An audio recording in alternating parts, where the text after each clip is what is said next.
Et il en fut ainsi. Mahomet ne prit aucune revanche, et il n'en autorisa aucune. Il déclara la Mecque territoire sacré. Nul ne pourra y verser le sang, ni abattre un arbre, ni tuer quoi que ce soit de vivant à la Mecque. Bientôt, toute l'Arabie fut convertie. Non seulement à la nouvelle religion, mais aussi aux nouvelles lois, aux nouveaux usages établis par l'islam. Le prophète avait vécu le temps d'accomplir son œuvre. Mais un jour, il commença à ressentir les prémices de la mort. Il lui restait à accomplir le dernier acte de sa prophétie, mettre le sceau à la religion.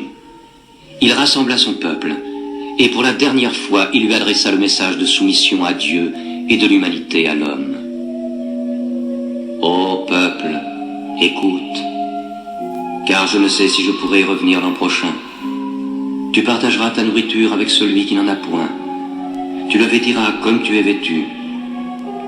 Un jour, tu te présenteras devant ton Dieu, et tu devras rendre compte des actes que tu auras commis.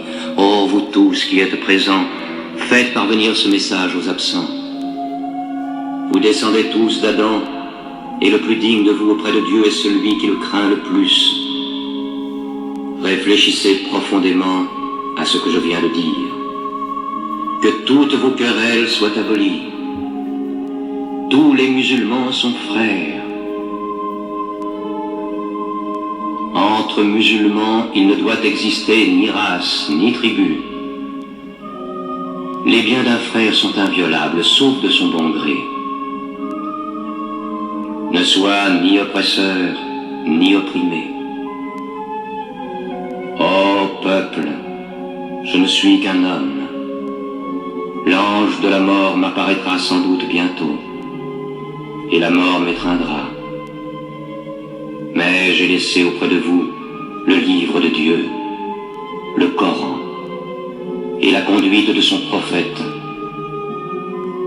Alors il répéta la dernière révélation du Coran, qui scellait la religion.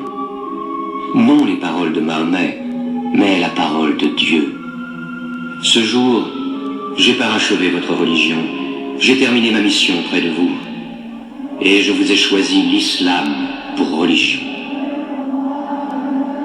Mahomet mourut dans sa 63e année, le 8 juin de l'an 632. Bon nombre de ses fidèles refusèrent de le croire. Comment un homme comme lui pourrait-il mourir? Mais Abou Bakr, le compagnon du prophète, se rendit à la mosquée. Que celui qui adorait Mahomet sache que Mahomet est mort, mais que celui qui adore Dieu sache que Dieu est vivant et qu'il ne peut pas mourir. Mahomet fut enterré près de sa mosquée, à Médine. Mais la religion qu'il prêcha trouva sa place dans le cœur des hommes. Elle s'y fortifia, elle s'y multiplia. Aujourd'hui, à la Mecque, ils viennent encore. Le peuple de l'islam paré de la blancheur du pèlerinage, tous égaux devant Dieu, tous unis en ce lieu de prière, l'âme de chacun se joignant à celle de son prochain dans une même communion, adorer un Dieu unique.